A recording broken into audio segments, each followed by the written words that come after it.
So a few weeks ago, Asian author and generally cool person Eric Smith posted a Twitter thread of book covers as succulents, and it was really, really cool. Mostly it was fun to see the books he chose, but also it was fun to see all the different plants. I kind of like plants. I have a few. Just a few. This is, this isn't all of them. There are more. I tried to make my plants as book covers video, but I just got really stuck. Not a lot of my books are that leafy, it turns out.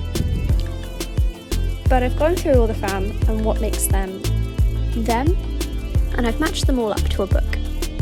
Let's go.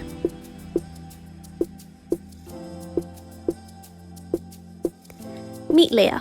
I've had her just over a year now. We just got her from the plant section of IKEA, also known as the most blissful place on earth. Leah is a coffee plant, and even though I really did try and be more creative than this, I swear, ultimately I knew she would have to be a book, which makes a big deal out of coffee. A big deal. Enter the bone season. Paige, the main character of the series, has a lot of qualities. She's tough, she's a great leader, she has a really great mental library of insults, but most relatably, she's a caffeine addict. There's a lot of coffee in this book. And in the sequel. And in the sequel. I think you'll agree. These two go well together. This tiny pal is Samwise Gamgee the succulent. I wish I could remember when I got him, but all I can say for sure is he definitely came from the same magical place as Leah. There's a lot of great things you can say for succulents. They don't need much, they have more looks than Taylor Swift's album eras, and they're really stinking cute. But obviously the most noticeable thing about Sam is he's really, really teeny. So I decided to go for a shorter book. Well, actually, I went for a book that felt shorter than it was because I raced through it. I never wanted the Henna Wars to end. Truly, I only think it took me a couple of hours to read it, and I missed it so badly when it was over. I loved every single bit of it. I would have easily read another 400 pages. I've had this aloe vera, Emily, for at least 2, maybe 3 years. Because aloe vera is obviously super soothing and it's basically designed to protect you from everything, I wanted to choose a book about healing. With the Fire on High is just the most phenomenal book, please read it. I don't want to spoil anything or anyone, but this book is just really beautiful. It's so full of love and self-acceptance and coming to terms with things and realising your own strength. I also read it right at the beginning of lockdown in Scotland, which was obviously a really scary time, and I'm really, really grateful for the peace this book brought me. This is Mel, the snake plant. The thing about a snake plant is they're basically impossible to kill. They don't really want too much water, but if you gave them some more, they'd probably be fine. Fluorescent light is enough for them. They don't care if you have a window. Are they indestructible? Probably not. But you can see where Mel has bounced back more than once.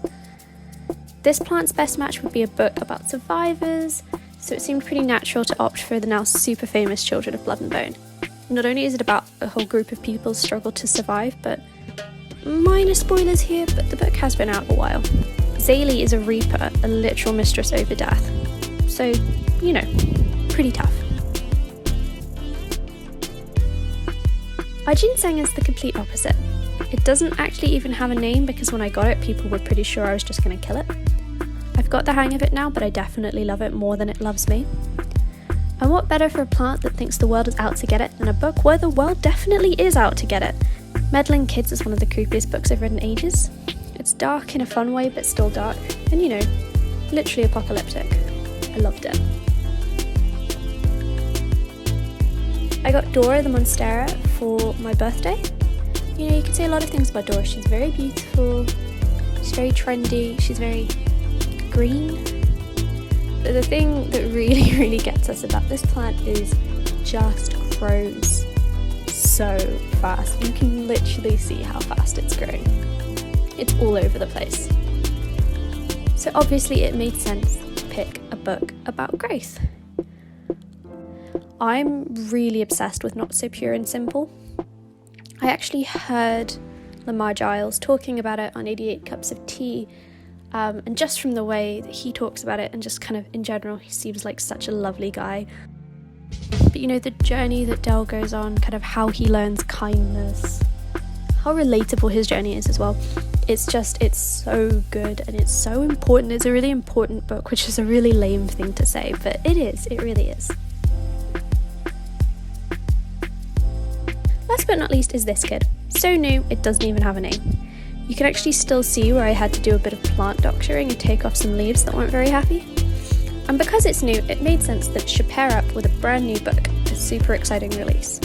So I've gone for Aidan Thomas's Cemetery Boys, which is out in the next few weeks and which I've been anticipating for maybe forever? Okay, maybe just a year. Everyone's going to be talking about it. It's going to be a perfect autumn read. I cannot wait.